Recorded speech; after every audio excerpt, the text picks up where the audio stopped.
Olá pessoal, tudo bem? Hoje eu estou aqui para responder algumas das perguntas que eu mais escuto, que eu mais recebo no meu trabalho e nas mentorias que eu faço via LinkedIn, por exemplo. São todas elas referentes à equipe de alta performance e liderança. E está diretamente ligado, obviamente, esses dois temas estão diretamente ligados ao sucesso profissional, ao desenvolvimento de carreira. Então vamos lá, a primeira pergunta que eu muito ouço, que é o meu tema mais recorrente, por isso que me fazem tanta pergunta, é como atingir a alta performance profissional, a alta performance no trabalho. E eu aí tenho que fazer uma definição antes. Porque o que é alta performance? Para muita gente, alta performance é se manter no mesmo emprego durante muito tempo e acha que isso é alta performance. Na verdade, é uma regularidade, mas pouco tem a ver com alta performance, a gente já vai ver isso aqui respondendo outras perguntas.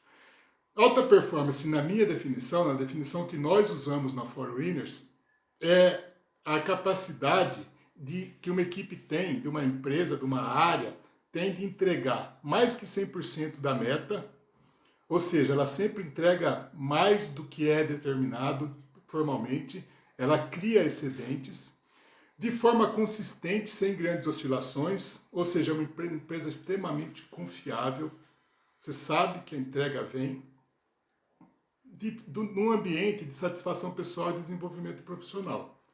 Se a gente diferenciar, desmembrar essa definição, nós temos três componentes: entrega alta, consistência nessa entrega e ambiente saudável, certo? E aí começa os questionamentos, alguns questionamentos que eu recebo sobre essa definição. O primeiro é, pô Luiz, se entregar 100% da meta tá ótimo. De fato, tem gente que vive para entregar 100% da meta. E chega nela, para. Tem muita gente. Na área de vendas, na área comercial, é comum isso. O cara fala, não, se eu entregar mais que 100% da meta, o mês que vem vão aumentar a minha meta. Né? Então, assim, é uma pessoa que não vive para crescer, para se desenvolver. E tem empresas, tem áreas que pensam dessa maneira. Né? Vamos, né, se fizer 100% tá bom. Por quê? Porque a gente é meio que conivente, meio que conformado com a performance mediana. E isso é até meio que cultural no Brasil. Então, quando a gente define que 100% é o começo, 100% é o ponto de partida, começa a mudar a perspectiva de desenvolvimento, de entrega, de sucesso. 100% da meta é bom, mas não é alta performance, é só bom, é só para entrar no jogo. De forma consistente, sem grandes oscilações. Como eu disse no começo, essa meta, essa entrega acima da meta gera excedente. Com consistência, esse excedente vira dinheiro para investimento, vira conforto de caixa para, dependendo do tipo de empresa, para aquisição, para aumentar, criar novos produtos, enfim, cria excedente, cria possibilidades para um monte de coisa. Mas no extremo, falando de dia a dia só, a consistência garante conforto de caixa, de fluxo de caixa. É duro você ter um faturamento X no mês e X menos 20% no mês seguinte. Né? Como que você se programa para fazer um fluxo de caixa consistente, confiável? Como se programa investimento? Não tem. Você vai contar com o dia a dia e só. Então essa consistência é muito importante porque dá estabilidade, dá segurança para a operação. E o ambiente o ponto que eu sou talvez mais questionado, é aquele assim, Luiz, não dá para ter um ambiente bom. Se a gente quer alta performance, a cobrança é forte e às vezes isso gera conflitos. Tal. Eu falo, cobrar não quer dizer desrespeitar ninguém. O bom líder sabe cobrar, ele sabe alinhar a visão em torno de um objetivo específico sem menosprezar, sem exagerar na cobrança com ninguém. Cobrar resultado é normal, todo mundo vai cobrar resultado. Se essa cobrança estiver afetando a qualidade do ambiente, alguma coisa está errada no posicionamento do líder, na forma como está sendo feito o negócio. Por quê? Porque o ambiente é importante para segurar, para reter os talentos, para reter aqueles profissionais de alta performance. Profissionais de alta performance que confiam na entrega dele, que confia na consistência do trabalho dele, aquele que não tem altos e baixos, não fica com desmotivado por qualquer motivo, tal, ele sabe que ele tem empregabilidade alta e ele vai buscar um lugar melhor para trabalhar. E aí, as empresas que não preservam o ambiente, que não cuidam do ambiente, elas acabam ficando com aqueles que se conformam. Falar, a vida é assim mesmo, o chefe tem razão, porque ele dá pancada até na sombra, e a vida é assim, eu fico aqui. E fica entregando 100%, quando entrega 100%, com a consistência mais ou menos, porque se der qualquer oscilação, ele tem que impor a culpa e produz menos, e assim segue. Então, atingir alta performance quer dizer elevar o padrão. Como atingir alta performance? Eleve o padrão da sua equipe, da sua gestão e cuide muito bem do ambiente de trabalho. Ok? Essa é a primeira pergunta, vamos para a segunda. Por que é tão difícil conseguir alta performance nas equipes de trabalho?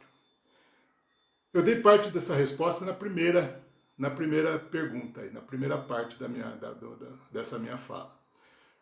Parte disso tem a ver com a cultura do conformismo. Não dá para ter alta performance o tempo todo. Eu escuto muito isso. Não dá para ter alta performance o tempo todo. Como assim? Né? Dá para ser campeão em alguma coisa se você não tiver alta performance o tempo todo? Né? Fazendo um paralelo com o esporte, o cara que quer ser campeão, ele treina, ele se dedica, ele faz a dieta que tem que fazer, ele acorda a hora que tem que acordar, ele vai para isso. Quem são esses profissionais no mercado de trabalho? Do trabalho convencional? Quem são? Existe muitos. A gente tem que saber atrair essas pessoas.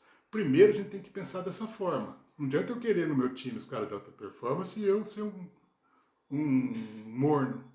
Né? O morno não se estabelece.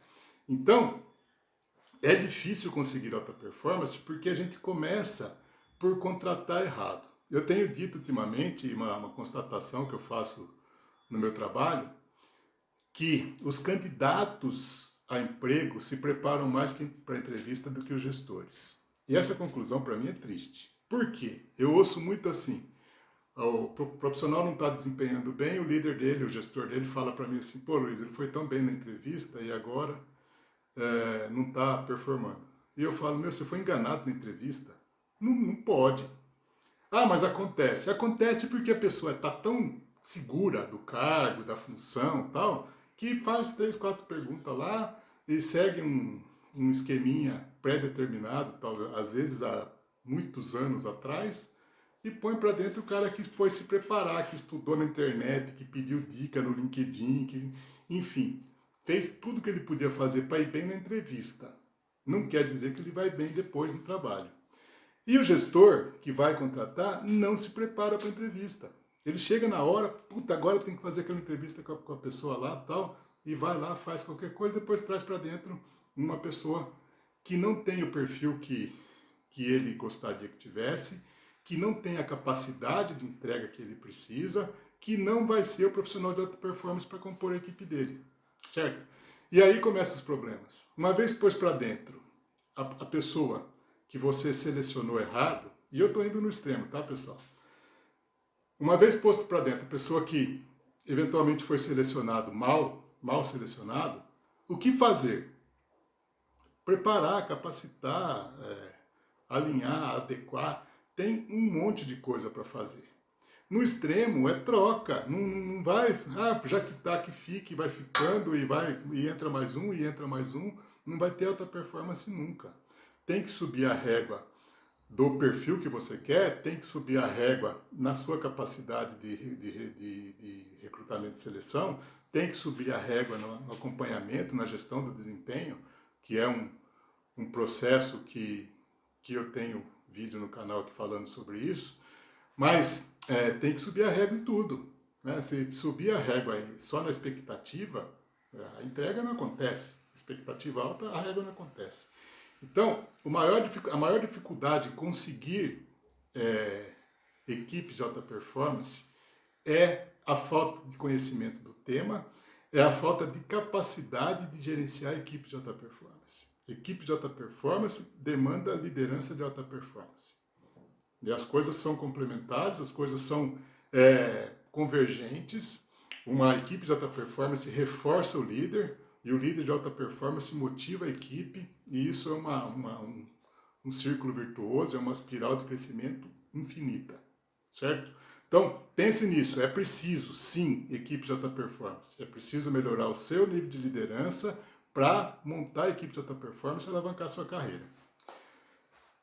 Aí uma pergunta que me fazem muito, e é até de certa forma, conflita com o meu trabalho, que é o investimento em processo em detrimento do investimento em desenvolvimento pessoal, desenvolvimento humano, desenvolvimento organizacional, enfim. O investimento no processo não garante a entrega de alta performance. O processo por si só, o processo como uma parte da produção, da operação, da entrega, seja ela qual for, ela é super importante. Muito importante, e eu cito sempre três motivos pelos quais eles são importantes. O primeiro é a segurança operacional, certo? Não dá para não ter processo. Imagina um piloto de avião que não segue o checklist lá, que tem que fazer para decolar, para voar e para pousar. Tem que ter processo muito bem definido, muito bem estudado e de conhecimento de todos que usam aquela operação, aquela atividade. Então, primeiro, segurança operacional é fundamental para não incorrer em riscos, tanto de risco de segurança física e patrimonial, como segurança do processo. O segundo é padronização. Padronização, quer dizer, não pode, eu estou operando uma máquina, fazendo qualquer coisa lá, na hora que eu saio vem outra e o procedimento é diferente, muda padrões, muda configurações, não pode. Por quê? Porque o produto final tem que ser igual. Então, tanto numa operação de prestação de serviço, quanto numa produção industrial, por exemplo, falando só dois aspectos da atividade econômica, isso é muito importante, padrão. A empresa tem que ser reconhecida naquele produto final.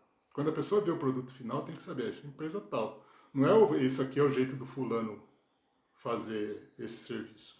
Porque se personalizar, perde a padronização e incorre no terceiro risco que eu sempre cito, que é a não retenção do conhecimento. Quando você não tem processo, o conhecimento de como funcionam as coisas fica na cabeça das pessoas. Se você perde um funcionário para a concorrência, é o pior cenário. Ele leva todo o conhecimento da sua empresa junto lá.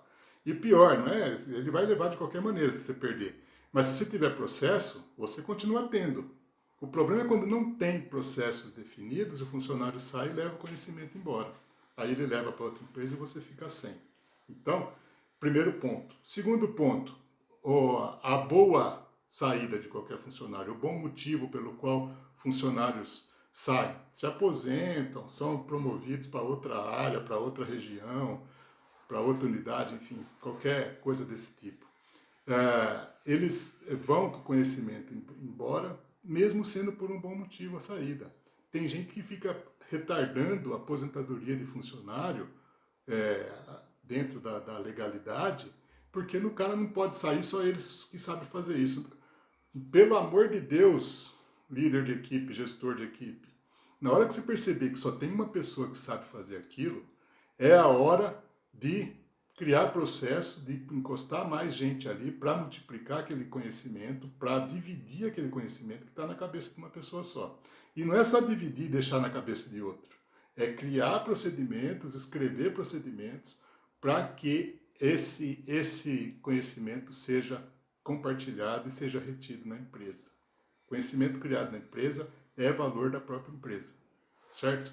É impossível manter só para ela, uma vez que está no conhecimento das pessoas, mas é importante que ela tenha essa propriedade. Então, Os processos em si só eles são muito importantes, porém eles não definem, não garantem a qualidade final. Eu, no começo da minha carreira de consultor, lá em 2007, eu fui sócio de uma empresa que fazia mapeamento e redesenho de processo. E a gente teve a oportunidade nesse período, por mais ou menos 2 anos e pouco, 2 anos e meio mais ou menos, nós tivemos a oportunidade de fazer processos, análise de processos bem bacanas, bem legais. Em todos eles, mais ou menos 12, 13 processos, em todos eles, nenhum o problema era o processo. Em 100% dos casos, o problema era as atitudes pessoais, os comportamentos individuais, as relações interpessoais e as relações entre áreas. Uma área que é fornecedora da outra, vamos supor, RH, numa empresa de prestação de serviço, RH geralmente é o maior cliente, entre aspas, aí porque eu não gosto muito desse termo de cliente interno, mas é o maior cliente do financeiro. É o que mais demanda do financeiro. E o financeiro não se dá bem, o pessoal do financeiro não se dá bem com o pessoal do RH e vira uma guerra entre as duas maiores áreas da organização, que é assim, inexplicável um negócio desse. E aí você vai analisar o processo está perfeito ou não perfeito. Quase sempre, a grande maioria dos processos que eu analisei tinha possibilidade de melhoria, contudo, não adianta melhorar se não fizer o alinhamento das pessoas, das relações interpessoais. Então, tanto relações interpessoais na própria equipe, porque é fácil um boicotar o processo simplesmente por ser mais lento, simplesmente por não fazer a parte dele. As relações entre áreas e as relações com o cliente. O processo pode ser perfeito. As pessoas que operacionalizam os processos. Para isso tem que ter comprometimento com a entrega. Né? E eu aproveito para citar um outro conceito que nós criamos aqui na ForWinners e que me ajuda a esclarecer muito isso, que é o conceito de comprometimento integral. A pessoa que está comprometida, ela integralmente, e aí eu faço uma exemplificação do que é esse comprometimento integral, né? Usando um gráfico tipo polvo. Tá, o indivíduo no meio e com tudo que ele se compromete em volta. Então ele se compromete primeiro com ele próprio, com a sua carreira, com a sua família, com os seus planos pessoais de médio e longo prazo, ele está comprometido com isso. Para isso ele tem que se comprometer com a empresa, com o contrato de trabalho dele. Se ele está comprometido com a empresa, ele tem que se comprometer com os processos da empresa, com a entrega final, com o objetivo daquela empresa. Ele tem que estar comprometido com a comunidade em que ele vive, enfim. Não tem fim esse tipo de comprometimento. O problema é quando a pessoa está comprometida, por exemplo, com a carreira dela. Eu estou comprometido com a minha carreira. E se dar bem na carreira, para alguns, significa meio que passar a perna e trapacear no jogo. E isso acaba prejudicando muito os processos. Então, mais uma vez, volta lá na primeira pergunta de como ter equipe de alta performance. Tem que buscar profissionais que são verdadeiramente comprometidos integralmente. Esses vão entrar no processo, vão entrar na sua equipe, vão entrar no trabalho e vão se dedicar porque eles estão comprometidos com ele e com todos os outros que ele convive, com os quais ele se relaciona, inclusive a empresa e o mercado. Contudo, os processos podem ser melhorados? Podem ser copiados? Podem. Priorizem processos modernos, processos efetivos que não engessem as pessoas, que não engessem as cabeças, o pensamento, a inteligência. Tem processo que, usando de muita franqueza aqui, que emburrece as pessoas. A pessoa está vendo que aquela não é a melhor maneira de fazer, mas não tem para quem falar, não tem voz ativa, não tem ninguém escuta quando ela fala que aquela não é a melhor maneira de fazer. Então são processos inadequados, ultrapassados, que mais atrapalham do que ajudam, certo? Então pense nisso, invista em processo, é muito bom, mas invista em pessoas e nos relacionamentos, tanto nos comportamentos individuais quanto nos relacionamentos interpessoais, ok? Vamos lá, mais uma pergunta. Quais as maiores dificuldades enfrentadas para desenvolver equipes de alta performance? A maior dificuldade enfrentada é a conivência com a produção, a produtividade mediana. Eu acho assim, indicações, meu amigo me indicou e eu tive que dar o emprego para aquela pessoa. Não tem que dar o emprego para aquela pessoa. Sabe? É filho de não sei quem. Meu, eu estou falando no extremo, porque acontece muito isso. Né? Eu prefiro uma indicação do que pesquisar o mercado. Não, eu também prefiro uma indicação de pessoa boa, comprometida, convergente com a minha necessidade, 100% aderente aos planos, à visão e que compartilhe os mesmos valores que eu. Também prefiro uma indicação. Mas às vezes não é a indicação que traz tudo isso. Às vezes a indicação traz uma pessoa com necessidade de emprego e eu dou um emprego. Né? E é nobre. Gera alta performance? Dificilmente. Provavelmente não. Então a maior dificuldade para conseguir a equipe de alta performance é a falta de gestão do desempenho. Gestão do desempenho começa na definição do perfil. Que perfil eu quero? Que características eu quero nesse profissional? Começa tanto das competências técnicas, conhecimento técnico, e vai agregando todos os outros comportamentos pessoais e individuais. Muito gestor analisa muito rigorosamente a competência técnica e acaba se frustrando depois na entrega. Muito se fala sobre isso, mas é um viés técnico que eu entendo, respeito, as pessoas gostam da capacitação técnica delas, têm um orgulho danado disso, mas não é isso que leva à alta performance.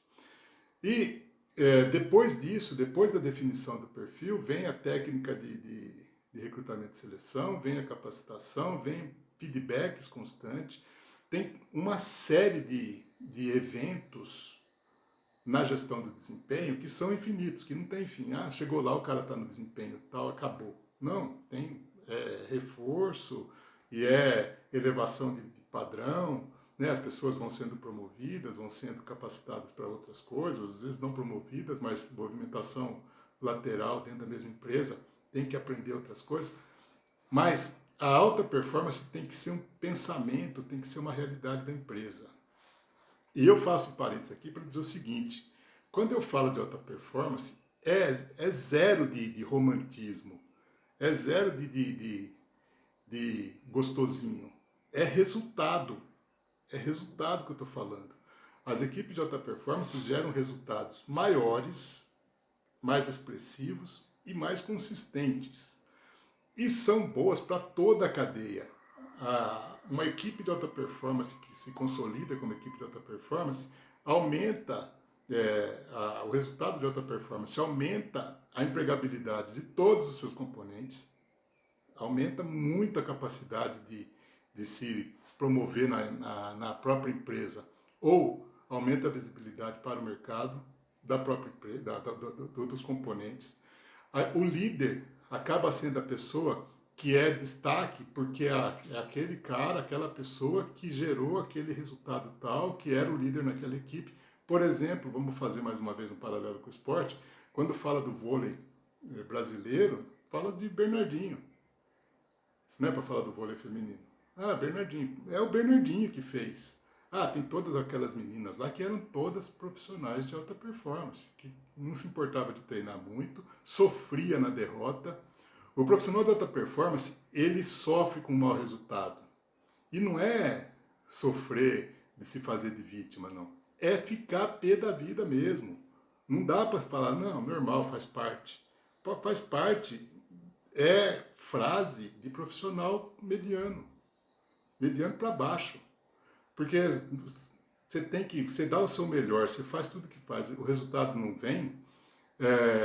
Primeiro você tem que saber que você fez o seu melhor. Segundo, tem que dar o incômodo, tem que gerar uma motivação extra para ir buscar aquilo que não foi conseguido naquele primeiro momento. Aquele cara que vai para casa como se nada tivesse acontecido, quando o resultado foi ruim, não, absolutamente não é um profissional de alta performance. E se essa pessoa for o líder, aí danou. Porque a equipe, no médio prazo, vai ser o retrato da liderança. Então, uma equipe se amolda, se acostuma, se adequa ao estilo do líder, e se o líder não liga, a equipe não vai ligar, certo? Então, desenvolver equipe de alta performance é elevar o seu próprio padrão. Eleve o seu próprio padrão para um nível de exigência que você consiga atingir, obviamente, que te faça ser motivado e não pressionado, mas aquela motivação é agir efetivamente todo dia em rumo aos seus objetivos pessoais e profissionais. Né? Não se permita um dia ruim, e se tiver esse dia ruim, saiba que está nesse dia ruim, que ele pode influenciar o dia dos outros. Então, quanto menos tocar no assunto do dia ruim, melhor. Tem gente que chega papagaiando, hoje não estou bom não, hein? Eu vejo diretores de empresa fazendo isso. Hoje não estou bom não, é melhor não falar comigo. Pronto. Se o ambiente de trabalho normalmente fica mais leve, mais relaxado e até mais informal quando o líder não está, é normal. Eu acho normal. O líder, o gestor, ele sempre demanda um pouco mais de atenção dos outros, impõe um pouco mais de atenção dos outros. O ambiente, normalmente, quando um líder não está, fica mais relaxado. Mas, se o ambiente ficar mais produtivo quando o líder não está, esse líder está com problema. Essa equipe está sendo oprimida pelo líder, tem capacidade para fazer muito mais coisa. Pense nisso. Qual que é o teu estilo de liderança? Como é a tua equipe? Você como membro de equipe, como você se comporta para contribuir para o ambiente, para contribuir para a alta performance? Né? Se você hoje não está numa equipe de alta performance e não tem perspectiva procure se reposicionar, procure se recolocar no mercado. Não aceite para você, seja em que nível funcional você estiver, não aceite para você a performance mediana. Não se conforme com pouco. Seja o melhor profissional que você puder ser. Você vai contribuir muito com você mesmo, com a sua família, e você vai contribuir muito para a sociedade e para o Brasil crescer e chegar onde precisa chegar. Ok? Era esse o recado de hoje. Agradeço muito a vocês e desejo a todos muito sucesso, alegria e felicidade.